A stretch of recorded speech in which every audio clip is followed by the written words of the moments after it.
இருக்கங்குடி ஆலய மீட்பு என்பது தேவேந்திரர்களின் அடையாளமாய் அங்கு ஒற்றுமையுடன் வாழ்வதற்கு எப்படி அதில் கண்டிப்பாக நாங்கள் அகமுடையர் சங்க தலைவர்களையும் சரி கல்லர் சமூக தலைவர்களையும் அன்று போராட்டத்திற்கு அழைப்போம். நாங்கள் அழைக்கும் போராட்டம் ஐயா நல்லா புரிஞ்சுக்கோங்கய்யா, நாங்கள் ஒன்றும் கோயில் எங்களுக்கு சொந்தம்லாம் சொல்லி நாங்கள் அழைக்கல.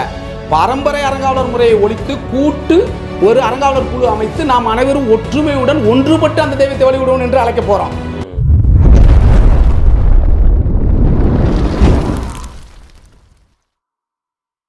என்னுடைய செயலும் சிந்தனையிலும் இந்த சமூகத்துக்கு பயனுள்ளதாக இருக்குன்னு நினைக்கிறவங்க மட்டும் இந்த மூவேந்தர் மீடியாவை சப்ஸ்கிரைப் பண்ணிவிட்டு பெல் ஐக்கான் ஆல் கொடுத்து ஃபாலோ பண்ணிக்கோங்க.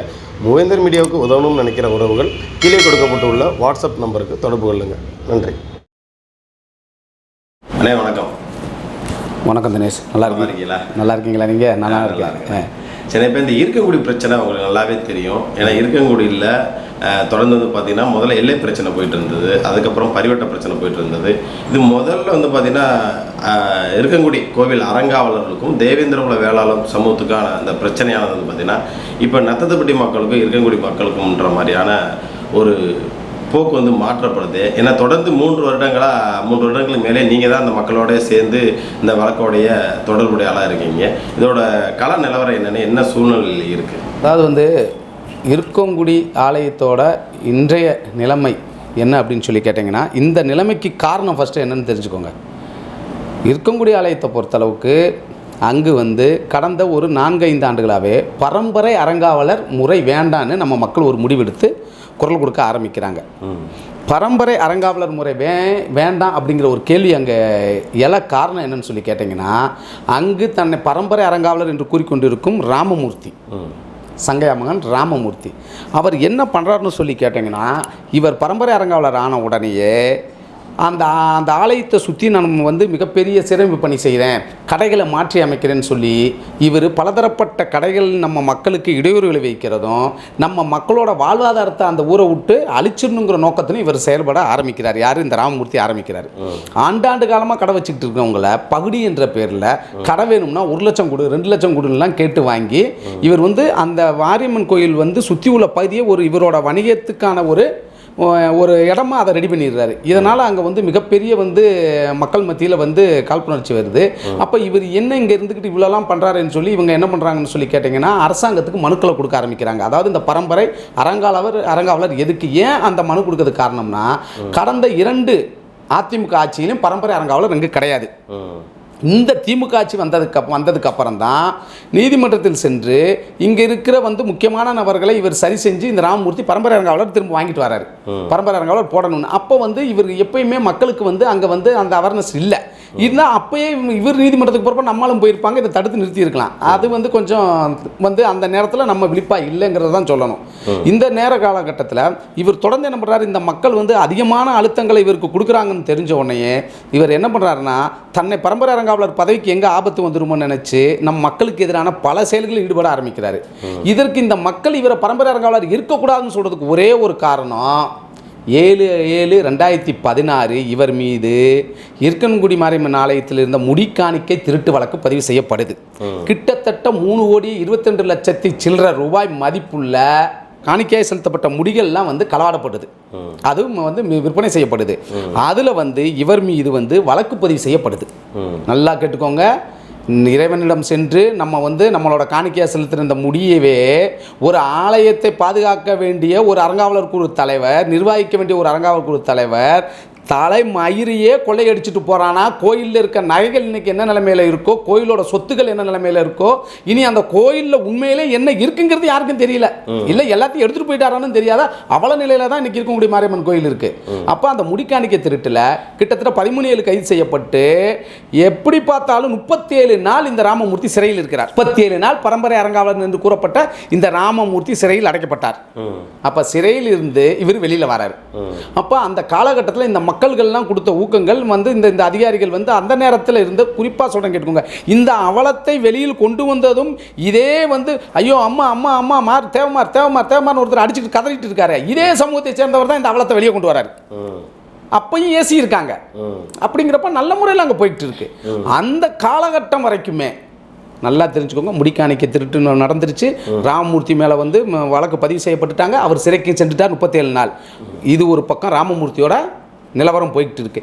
இந்த சைடு ஆண்டாண்டு காலமாக நத்தத்துப்பட்டியில் இருக்கும் மறவர்கள் இருக்கன்குடி மாரியம்மன் ஆலயத்திற்கு சாமி தூக்கி கொண்டு வருவதும், இங்கு இருக்கன்குடியில் இருக்கும் வந்து தேவேந்திரகுல வேளாளர்களுக்கு பரிவட்டம் கட்டப்படுவதும், இவர்கள் வேப்பலை காப்பு சாத்துவதும் தொன்று தொட்டு ஆலயம் தோன்றிய காலத்திலிருந்து நடைபெறும் மரபு.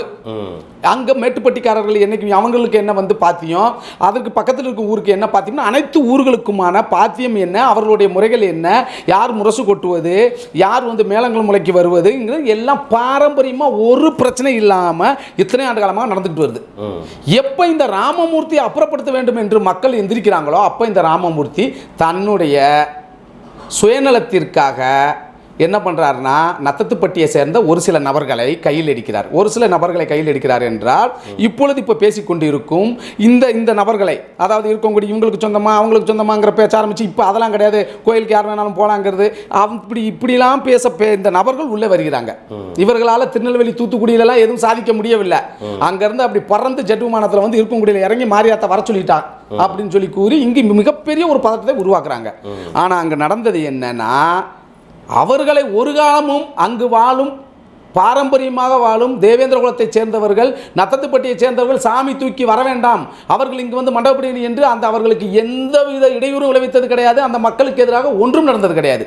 ஆனால் இவர்கள் என்ன பண்ணுகிறார்கள்னா, ராமமூர்த்தியின் தூண்டுதலின் பேரில் அங்கு வாழும் தேவேந்தர்களுக்கும் அங்குள்ள ஊர் குடும்பங்களுக்கு பரிவட்டம் கட்டுவதை தடை செய்ய வேண்டும் என்று நீதிமன்றத்துக்கு போறாங்க. ராமமூர்த்தி தூண்டுதலின் பேரில் தான் அங்கு அனைத்தும் நடக்கிறது. அங்கு இருக்கும் மறவர்கள் அப்பாவி தேவேந்திர குலத்தைச் சேர்ந்தவர்கள் மீது திட்டமிட்டு வன்மத்தை காக்க வேண்டும் என்று ராமமூர்த்தியின் வேலைதான் இது. அதற்காக ராமமூர்த்தி கையில் எடுத்திருக்கிறார் ஒரு அமைப்பை. ஏன் இதே மண்ணில் பிறந்த ஆதிநாராயணன் இருக்காரங்க, ஆதிநாராயண அகமுடையர் ஐயா தேவமார் என்று கூவிக்கொண்டிருக்கிறீர்கள். உங்களுக்கு ஒரு குறிப்பு, ஆதிநாராயண அகமுடையர் அங்கு இருக்கிறார். அவர் அந்த மண்ணின் மைந்தர். அவர் அப்படி அங்கு ஒரு அசம்பாவிதம் அந்த சமூகத்துக்கு எதிராக நடக்குது என்றால் கொந்தளிச்சு வந்திருப்பார். அங்கு மகாராஜா போன்றவர்கள் இந்த விருதுநகர் மாவட்டத்துக்குள்ள இருக்கிறாங்க. இது இல்லாமல் கல்லர் சமூகத்தை சேர்ந்த ஏகப்பட்ட தலைவர்கள் இருக்கிறார்கள். சரியா, அவங்கெல்லாம் வந்திருப்பாங்க. அவங்கெல்லாம் வரலைன்னா அங்கே எந்த பிரச்சனையும் இல்லைன்னு அர்த்தம். இல்லை, அந்த தகவல் எல்லாமே நான் அந்த சம்பந்தப்பட்ட எல்லா தலைவர்களுக்கும் அனுப்பிச்சிருக்கேன். எல்லாருக்குமே உண்மை நிலவரம் என்னன்னு தெரியும். அப்போ அதே நத்தத்துப்பட்டியிலிருந்து உயர்ந்த படித்து மிகப்பெரிய இடங்களுக்கு போனவங்கெல்லாம் இருக்காங்க. இந்த காலகட்டத்தில் இந்த பிரச்சனை நடந்து கொண்டு இருக்கும் போது இவர் வந்து ஒரு நாள் செய்த தவறை, இங்கிருந்து நத்தத்துப்பட்டியிலிருந்து ஒரு சில இளைஞர்கள் அங்கு வருகிறார்கள்.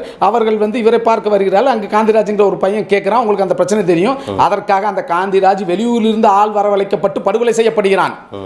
அந்த காந்திராஜ் படுகொலையில் ராமமூர்த்தியை குற்றவாளியா சேர்க்க வேண்டும் என்று மிகப்பெரிய போராட்டங்கள் நடக்கிறது. ஆக மொத்தம் முடிக்காணிக்கு வழக்கு 1, அதுக்கப்புறம் அந்த ஊர் இளைஞர்களை கொலை செய்த குற்றத்தில் சேர்க்க வேண்டும் என்று 2வது குற்றச்சாட்டு. அது இல்லாமல் 3வது வீரச்செல்வி என்ற பெண்ணிடம் கடையை காலி பண்ணி அவரிடம் கடை கொடுக்கிறேன் என்ற பேரில் ஜாதியை சொல்லி அவதூறாக பேசி அது ஒரு PCR வழக்கும் அவர் மேல் பதிவு செய்யப்பட்டு அந்த வழக்கையும் அவர் தன்னுடைய ஆளுமைத்தனத்தையும் ஆளுங்கட்சியை கொண்டும் அதை என்ன பண்ணுறாரு, எம்எஃப் பண்ண வைக்கிறார். வழக்கு போட்டு 24 மணி நேரத்தில், நீதிமன்றத்தின் மூலம் வாங்கப்பட்ட வழக்கை 24 மணி நேரத்தில் எம்எஃப் பண்ண வைக்கிறாரு. ஆனால் அது மீண்டும் இன்று 26ஆம் தேதி இந்த செப்டம்பர் மாதம் ஸ்ரீவில்லிபுத்தூர் நீதிமன்றத்தில் வந்து எஸ்பியிடம் அது விசாரணை அறிக்கை சேர்த்து மீண்டும் வழக்கு வந்து பதிவு செய்ய சொல்லி அறிக்கை கேட்டிருக்காங்க. அப்போ எவ்வளவு ஒரு ராமமூர்த்தி மேலே குற்றச்சாட்டு, ஒரு தனி நபர்.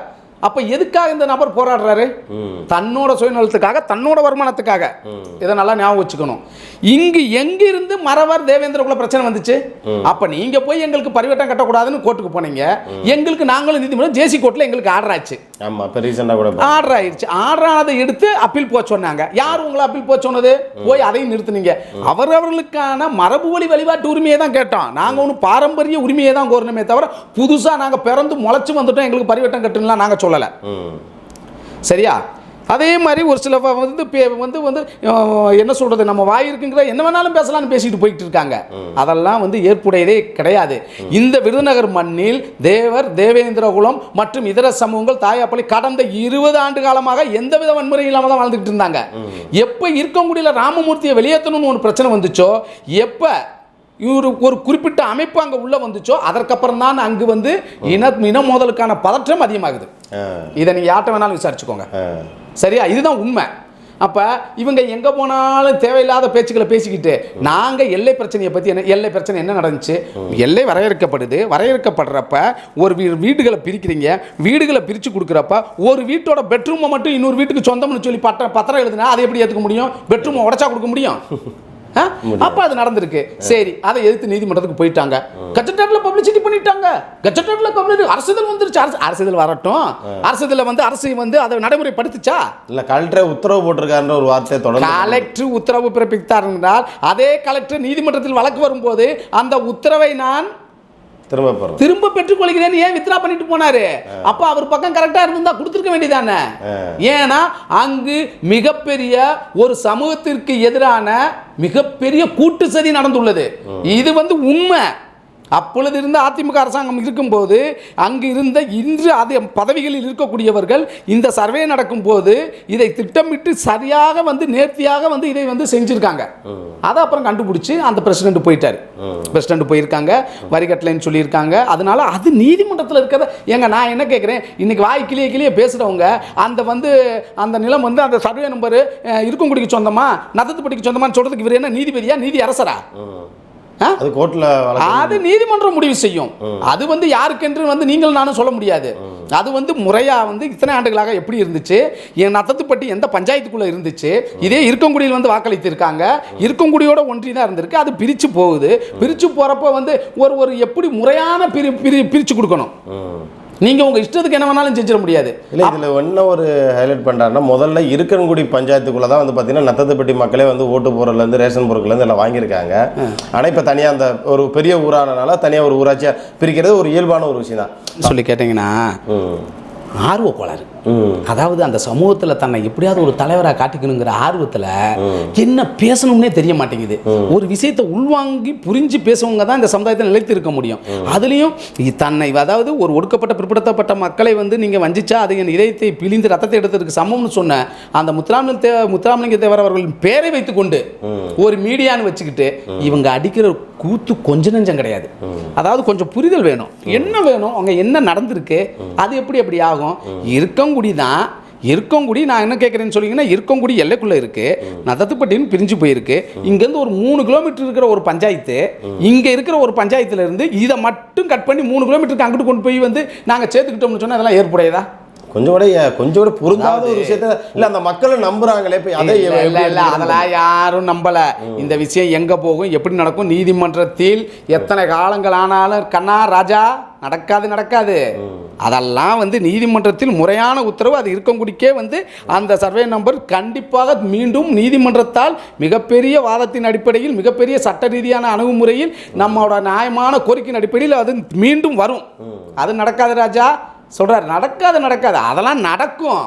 அதாவது காலங்கள் மாறலாம், கோலங்கள் மாறலாம். நீங்க அந்த உருவாக்கி வச்ச வந்து ரெக்கார்டுகள்லாம் மாறாது. இடையில கூட தான் யூடிஆர்ல வந்து யூடிஆர் பட்டால எல்லாருக்கும் மாறிச்சு. ஒரு இடத்துல நின்று அந்த பேரை போட்டு போனா எல்லாரும் யூடிஆர் பட்டால ஏற்றி விட்டு போயிட்டாங்க.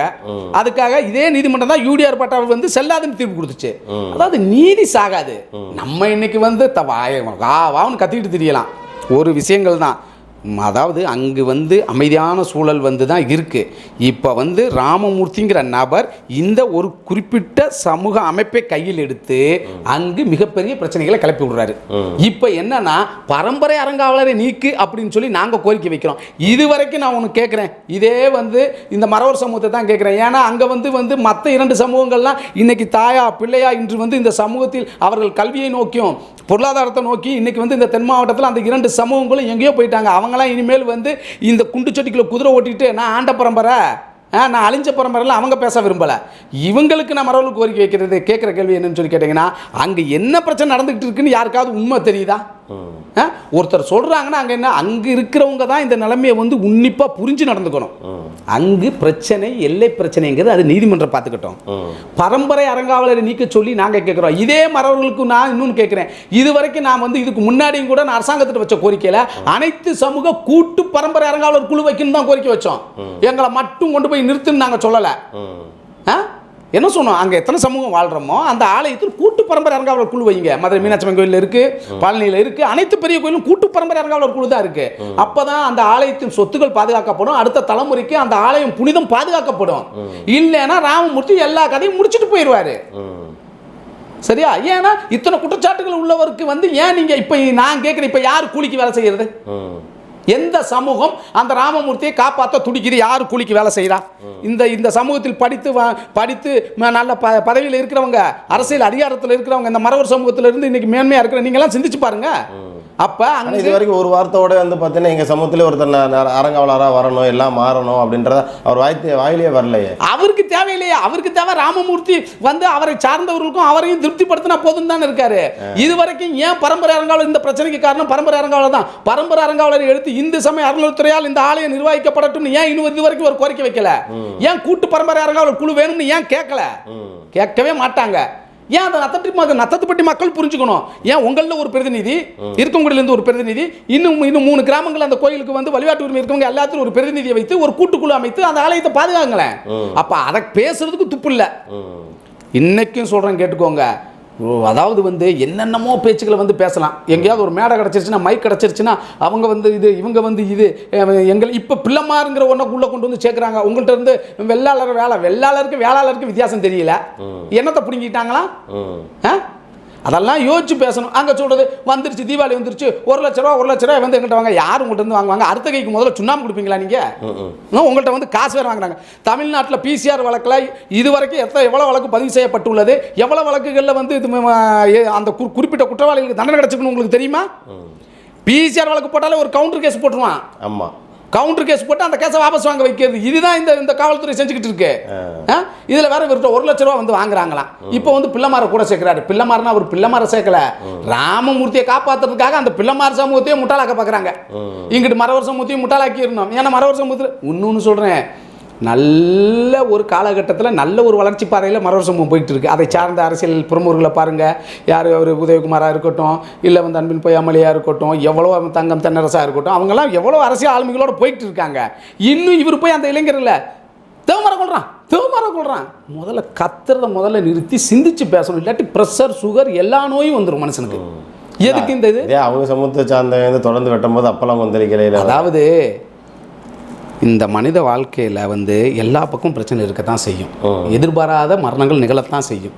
அதுக்காக 2 சமூகத்தையும் ஒட்டுமொத்தமாகவே குற்றம் சாட்டிட முடியாது. அதெல்லாம் கடந்து தான் நம்ம வாழ்வியல் போய்கிட்டு தான் இருக்கும். நான் ஆண்ட பரம்பரை, நீங்கள் அடிமைப்பட்ட பரம்பரை. என்னையா ஆண்டீங்க? எத்தனை ஆண்டு காலம் தான் ஆண்டீங்க? அதையாவது சொல்லுங்க. யோ, கிட்டத்தட்ட 1500-2000 வருஷம் பிரிட்டிஷ்காரன் ஆண்டுட்டு போயிட்டான். அவன் சொல்லணும் ஆண்ட பரம்பரைன்னு. வெறும் 300 பேர் வந்து உங்கள் எல்லாத்தையும் ஆண்டுட்டு போயிட்டான். என்ன ஆண்ட பரம்பரை தெரியாமல் தான் கேட்குறேன். மொத்தம் எத்தனை பாளையம் இருந்தீங்க? அதில் எத்தனை பாளையத்துக்காரன் வந்து பிரிட்டிஷ்காரனை எதிர்த்து சண்டை போட்டான்? மீதி எத்தனை பேர் காட்டி கொடுத்தான்? 199 விழுக்காடு பாளையங்கள் பிரிட்டிஷ்காரனுக்கு அடிமைப்பட்டு கிடந்துச்சு. நீங்களாம் ஆண்ட பரம்பரைன்னு சொல்லவே கூடாது. வெளியில் வெக்கக்கேடு. 99 விழுக்காடு பிரிட்டிஷ்காரனுக்கு கைகால் அமைச்சு விட்டுட்டு அவன் கூட இருந்துக்கிட்டு அவன் கொடுத்த பட்டங்களை வாங்கிக்கிட்டு அவன் கொடுத்த நிலங்களை அனுபவிச்சுக்கிட்டு இருந்தவங்க தான் இந்த ஆண்ட பரம்பரைன்னு பேரை சொல்றது. இதே புலித்தேவனை காட்டி கொடுத்தது யாரு? அப்பா ஆண்ட பரம்பரை சொல்லுங்க. யார் காட்டி கொடுத்தது புலித்தேவனை? புலித்தேவனுக்காக தோல் கொடுத்து போர்க்களத்தில் நின்று எங்கள் நிலங்களையும் இழந்து எங்கள் தலைவர்களையும் இழந்தது இந்த தேவேந்திர குல சமூகம் தான். ஒரு வெண்ணிக்காலாடி. இதே ஒரு வந்து எவ்வளவு மாற்று சமூகத்தினர் அந்த போரில் வந்து தங்களை உயிர் தியாகம் செஞ்சுருக்காங்க தெரியுமா? இவங்க மட்டும் தான் சொந்தத்தை போராடின மாதிரி. பாப்பா ஏதாவது மைக்கு கிடைச்சா என்ன வேணாலும் பேசலாம். சுதந்திரத்துக்கு இவங்க தான் போராடி அப்படியே பிரிட்டிஷ்காரன். ஏப்பா உங்கள் நீங்கள் சொல்ல ஆண்டப்பட இதே நான் ஒன்று சொல்கிறேன் தெரியும், நல்லா புரிஞ்சுக்கோங்க. இதே மருது சகோதரிலிருந்து ஆரம்பித்து புலித்தேவனிலிருந்து ஆரம்பித்து மற்றபடி இந்த ஆண்ட அனைவரும் பிரிட்டிஷ்காரனுக்கு வரி கட்டினவங்க தான். வரி கட்டாதவங்க யாரும் கிடையாது. ஒரு காலகட்டத்தில் வரி பாக்கி வச்சதுக்கு தான் பிரச்சனையே வருது. யாரு வரி பாக்கி? இவரும் வச்சாரு, அவரும் வச்சாரு. அதுக்கான காலகட்டங்கள்லேயே போட்டதே பல்லர் டாக்ஸ் தானே. அப்பவே முதல்ல கரெக்டாக தான் எல்லாமே பேசணும். அதாவது வந்து ஆண்ட பரம்பரை எந்த காலகட்டத்தில் நீங்கள் ஆண்டு விட்டீங்க? அப்படி எந்த காலகட்டத்தில் நீங்கள் ஆண்டு விட்டீங்க? 1750 புலித்தேவனா அவருக்கு அந்த 1700 டு அந்த கரெக்டாக ஒரு 10 ஆண்டு காலத்திலேயே வந்து அவங்க பிரிட்டிஷ்காரனோட ஆளுமையின் கீழே தான் ஆட்சி செஞ்சாங்க. அதனால் நீங்கள் தயவு செஞ்சு ஆண்ட பரம்பரைன்னு சொல்லக்கூடாது. எப்படி? பிரிட்டிஷ்காரோட ஆட்சி காலத்துக்கு கீழே தான். ஆமாம், குறுநில மன்னர்களாகவும் பாளையத்துக்காரங்களும் தானே இருந்தாங்க. என்ன திப்பு சுல்தானை விடவா நீங்கள் பெரிய ஆண்ட பரம்பரை? இல்லை வந்து டெல்லியிலிருந்து வந்து இங்கே தமிழ்நாடு வரைக்கும் ஆண்டானே.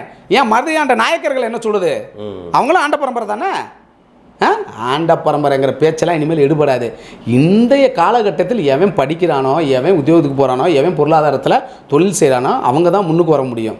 அதனால் வரலாறுகளை பேசி பேசி பேசி இங்கே இப்போ இருக்கிற இந்த 100ல் ஒரு 5 அள்ளி செல்லி இருக்கும். இதை மைண்டுக்குள்ளே ஏற்றிக்கிட்டு இந்த கத்தியை வச்சுக்கிட்டு ஒரு பாட்டு போட்டுக்கிட்டு இப்படி திரியும். அந்த 5க்காக தான் இந்த மாதிரி கத்திக்கிட்டு திரியணும். மீதி 95லாம் இப்போ விழிப்புணர்வு ஆயிடுச்சு. இந்த இப்போ இடையில பாருங்கள், முந்தானத்து ஒரு இன்ஸ்டாகிராமில் ஒரு பதிவு போட்டிருப்பாங்க போல இருக்கு. போட்டி இசைக்க ராஜாவுக்கும் சீமானுக்கும் போட்டிருக்கீங்க. அதில் 342 கமெண்ட் வந்திருக்கு. இதெல்லாம் தேவையா இந்த அசிங்கம்? முதல்ல அதை போய் உள்ளே போய் பார்த்து கண்டிக்கணும். இதெல்லாம் போட்டு ஏன்டா என்ன கேவலப்படுத்துறீங்க? என்னன்னா தன்னை வந்து இப்படியே மேலே மேலே காட்டணும். அதுக்கு என்னென்ன உழைப்பு, உண்மையான விஷயங்கள். அரசாங்க இந்த மக்களுக்கான சலுகைகளுக்காகவும் இந்த மக்களுக்கான வாழ்வியலுக்காகவும் இவருக்கு என்னென்ன போராட்டம் நடத்தியிருக்காரு எனக்கு அதை சொல்லுங்க. இந்த அரசாங்கத்தை எதிர்த்து தமிழக முதல்வருக்கு ஒரு கோரிக்கை, அங்கே போனால் பணிஞ்சிடுறது எப்படி? இதெல்லாம் ஏற்புடையது இல்லை. இருக்கங்குடி ஆலய பிரச்சனை என்பது பரம்பரை அறங்காவலர் ராமமூர்த்தியால் ஏற்படுத்தப்பட்ட பிரச்சனை. அங்கு இருக்கங்குடி மாரியம்மன் கோயிலில் பரம்பரை அறங்காவலராக இருக்கிற ராமமூர்த்தியை எடுத்துட்டு ஏற்கனவே ஒரு நல்லா இந்த விஷயத்துக்கு வாங்க கரெக்டாக அங்கே என்ன பண்ணுறாரு, அவரை எதிர்த்து இன்னொரு பூசாரியை வழக்கு போடுறாரு. 16லேயே 17771 கரெக்டாக அந்த வழக்கு பதிவு செய்யப்படுது உயர்நீதிமன்றத்தில். அந்த வழக்கோட ஆணை வந்து 2017 வந்துடுது. அதில் 8 வார காலத்துக்குள்ள அந்த ராமமூர்த்தி மேலே நடவடிக்கை எடுக்கணும்னு கொடுத்துட்றாங்க. இப்போ எத்தனை வருஷம் ஆச்சு?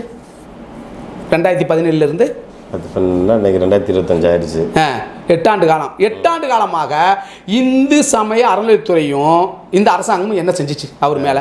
அதில் மொத்தம் 8 குற்றச்சாட்டுகள் சுமத்தப்பட்டு அதில் 7 நிரூபிக்கப்பட்டு விட்டது. சரியா? 37 நாள் ஒருத்தர் சிறையில் இருந்துட்டான். இப்போ அவர் மேலே இதுவரைக்கும் நடவடிக்கை எடுக்காமல் இந்த அரசாங்கம் ஏன் அவரை பாதுகாக்குது? இந்த மாவட்ட நிர்வாகம் ஏன் பாதுகாக்குது? இந்த சேகர் பாபு ஏன் பாதுகாக்கிறாரு? ஓகேவா?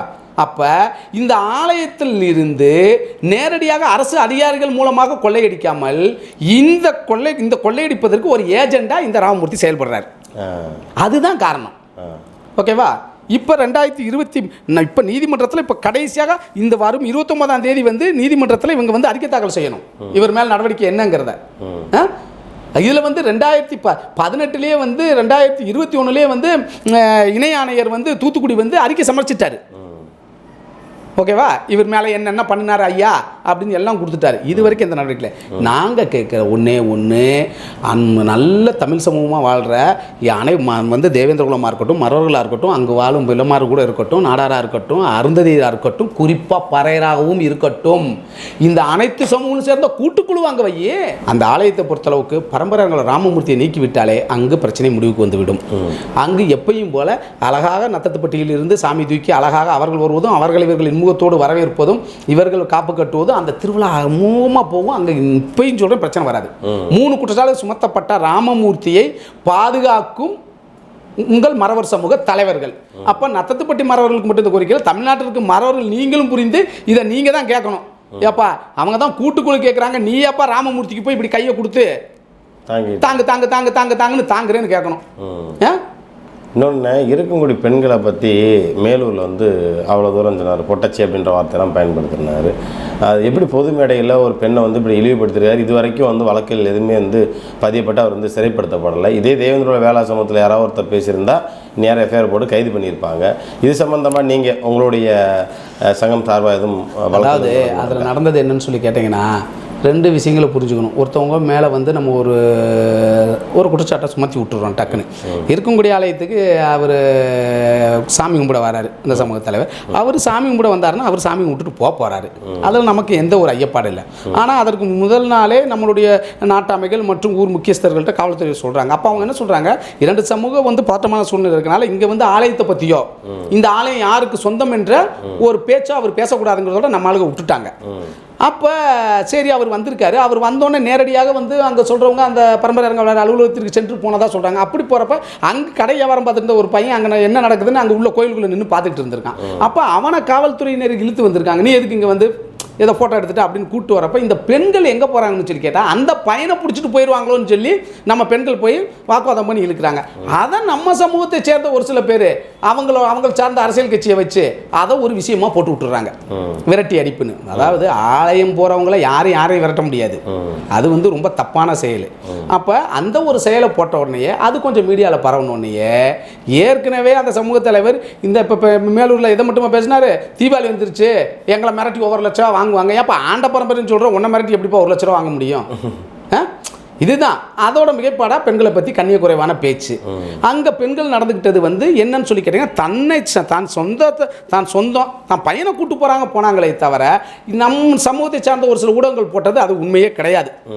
அது தேவையில்லாத இந்த தேர்தல் வந்துருச்சுல, எப்படி அவங்க சமூகத்தில் ஒரு ஆள் இப்படி வந்து ஒரு பிரச்சனை இழுத்து விட்டு இந்த சமூகத்தில் ஒரு சில குரூப்பு தெரியுதுல, எதையா இழுத்து விட்டு எதையாவது ஒன்று செஞ்சு விட்டுட்டு இருக்கிறவனெல்லாம் வழக்கு வாங்க விட்டுட்டு போயிடுவோம்னு அப்புறம் நம்ம 10 வருஷத்துக்கு தெரிய வேண்டியதான். இசக்கிராஜா அன்று மேலூரில் பேசியது சென்னையிலே வந்து திருமாவளவன் எப்படி வந்து ஒரு வக்கீல் விஷயத்தில் நடந்து கொண்டு அருவருக்க தகுந்த விதத்தில் நடந்து கொண்டாரோ அதே போல தான் மேலூரில் இசக்கிராஜா நடந்து கொண்டது. இந்த 2 பேருக்கு எந்த வேறுபாடும் கிடையாது. ஒரு வழக்கறிஞர் வராரு, வண்டி தவறுதலாக வந்து இவங்க தான் போகிறாங்க, அது ஓகே தான். உடனே அது அந்த பிரச்சனையை முடித்து வைப்பதை விட்டு முறைத்ததற்காக தான் எப்படி அடுத்தேன்னு ஒரு தேவையில்லாமல் ஒரு பதத்தை ஏற்படும். அந்த வழக்கறிஞர் போட்டு அந்த மாதிரி கொடூரமான முறையில் தாக்கி இல்லை, அதெல்லாம் எவ்வளோ பெரிய இன்னொன்று வந்து அது வந்து தேவையில்லாத வேலை. அதை மேலும் வந்து அதான் சொல்கிறேன்ல, ஒரு சமூக தலைவர் என்பவர் அந்த சமூகத்தை வந்து கல்வி பொருளாதாரத்தில் அரசியலில் மேலே கொண்டு போகணும்.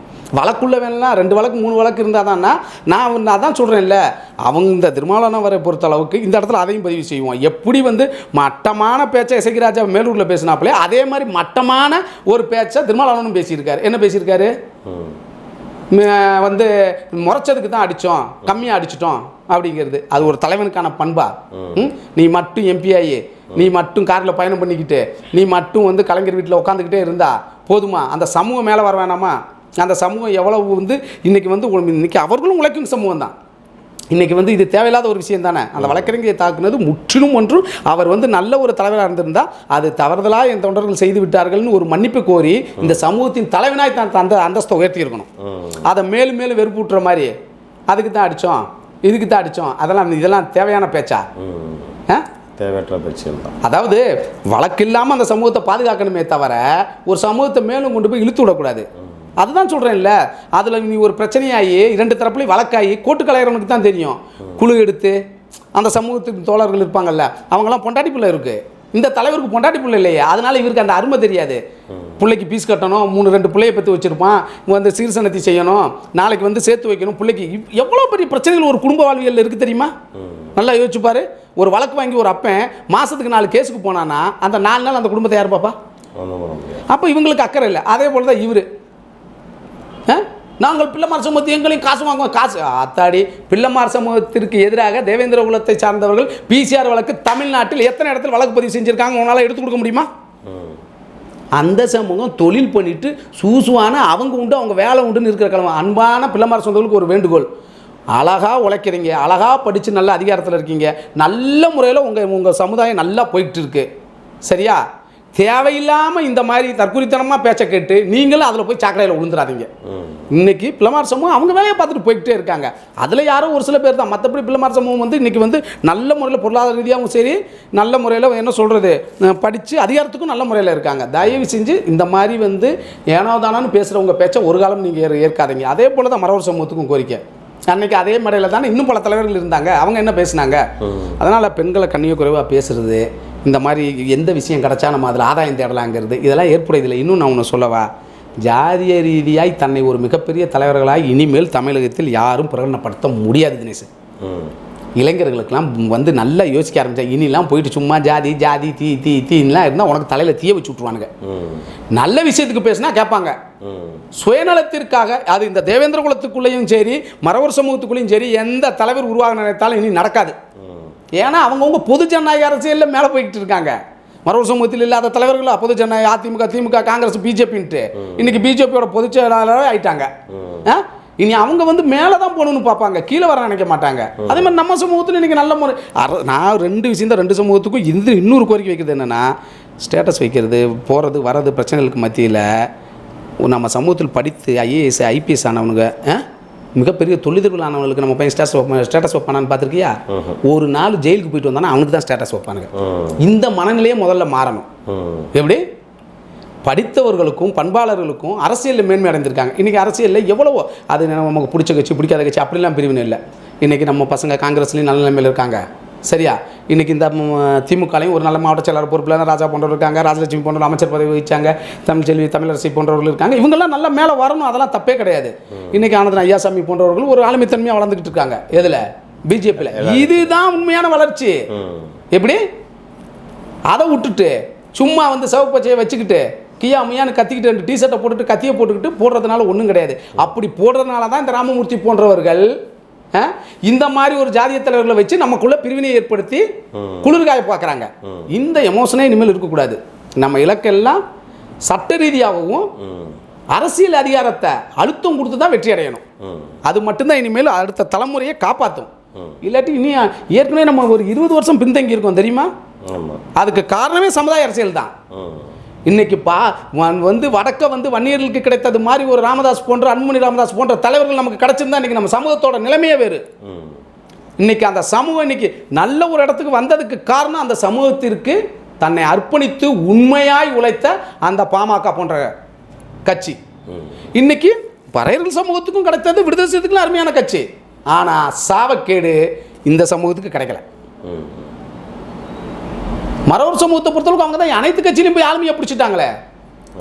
சரியா? அந்த இளைஞர்கள்லாம் யாரை ரோல் மாடலாக எடுத்து பார்க்கணும்? சசிகலா, தினகரன், ஆர்பி உதயகுமார், செல்லூர் ராஜு, அன்பில் பொய்யாமொழி, தங்கம் தென்னரசு, எவ்வளோ பேர் இருக்காங்க? தங்கம் தமிழ்ச்செல்வன், எவ்வளவு அவங்க எவ்வளவு தூரம் போயிட்டாங்க. அவங்க அப்போ அனைத்து சமூகத்துக்கு கூடயும் ஒருங்கிணைப்பு இல்லாமலே அவங்க அந்த இடத்துக்கு போக முடியும். கண்டிப்பாக இது எல்லாமே ஒழியணும்னா ஜாதி ரீதியான வன்மத்தை கக்கும் தலைவர்களிடம் இருந்து 2 சமூகமுமே பாதுகாப்பாக இருக்கணும். இதுதான். மற்றபடி இருக்கக்கூடிய பிரச்சனையை பொறுத்தளவுக்கு எல்லை பிரச்சனை என்பது நீதிமன்றம், அங்கு நடக்கும் பிரச்சனை என்பது ராமமூர்த்தியை பரம்பரை அரங்காவலிருந்து நீக்குவது தான். அங்கு 2 சமூகமும் சுமூகமாய் வாழ சிறந்த வழி. 29ஆம் தேதி தமிழக இந்து சமய அறநிலையத்துறை உரிய நடவடிக்கை எடுத்து நீதிமன்றத்தில் தாக்கல் செய்து அவரை நீக்கவில்லை என்றால் ஒட்டுமொத்த விருதுநகர் மாவட்டத்தில் இருக்கும் உறவின் முறை, சமுதாய அனைத்து அமைப்புகள், ஊர் குடும்பங்கள் மற்றும் தென்காசி, விருதுநகர், மதுரை மாவட்டங்களை ஒருங்கிணைத்து முறையான அனுமதி பெற்று அரசு இருக்கக்கூடிய ஆலயத்திலே வைத்து அரசு கவன ஈர்ப்பு ஆர்ப்பாட்டம் நடைபெறும். அதற்கான அனைத்து ஆயத்த ஏற்பாடுகளும் செய்து கொண்டிருக்கிறோம். அதனால வழக்கு பாயும், அது பாயும், இது பாயுங்கிற இந்த மிரட்டலுக்கெல்லாம் ஒரு காலமும் அடிபணிய மாட்டோம். மக்கள் மன்றத்தில் வைத்து விட்டோம். இதில் எந்த தலைவர்களுக்கும் அங்கே முக்கியத்துவம் கிடையாது. இருக்கக்கூடிய ஆலய மீட்பு என்பது தேவேந்திரர்களின் அடையாளமாய் அங்கு ஒற்றுமையுடன் வாழ்வதற்கு. எப்படி? அதில் கண்டிப்பாக நாங்கள் அகமுடையர் சங்க தலைவர்களையும் சரி, கல்லர் சமூக தலைவர்களையும் அன்று போராட்டத்திற்கு அழைப்போம். நாங்கள் அழைக்கும் போராட்டம், ஐயா நல்லா புரிஞ்சுக்கோங்கய்யா, நாங்கள் ஒன்றும் கோயில் எங்களுக்கு சொந்தம்லாம் சொல்லி நாங்கள் அழைக்கல. பரம்பரை அறங்காவலர் முறையை ஒழித்து கூட்டு ஒரு அறங்காவலர் குழு அமைத்து நாம் அனைவரும் ஒற்றுமையுடன் ஒன்றுபட்டு அந்த தெய்வத்தை வழிவிடுவோம் என்று அழைக்க போகிறோம். நாங்கள் தாமரை தாமரை தாமரை நெஞ்சில் அடிச்சுக்கிட்டு போல. சரியா? நாங்கள் அழைக்க போகிறது எல்லாரையும் அழைக்க போகிறோம். அன்னைக்கு அழைப்போம். கண்டிப்பாக போராட்டத்தில் வெற்றி காணுவோம். கண்டிப்பாக இந்த தலைமுறையோடு அங்கு இனிமேல் ஜாதிய மோதல் அங்கு வராத அளவுக்கு அனைத்து சமூகம் ஒன்றுபட்டு அந்த பரம்பரை அறங்காவலர் அந்த திருட்டுத்தனம் பண்ணி அந்த ஆலயத்தை நாசகாடாக்கிய அந்த ஒரு ஒழுங்கற்ற தலைவனை நீக்கி அந்த கோயில் பாதுகாக்கப்படும். தினேஷ்.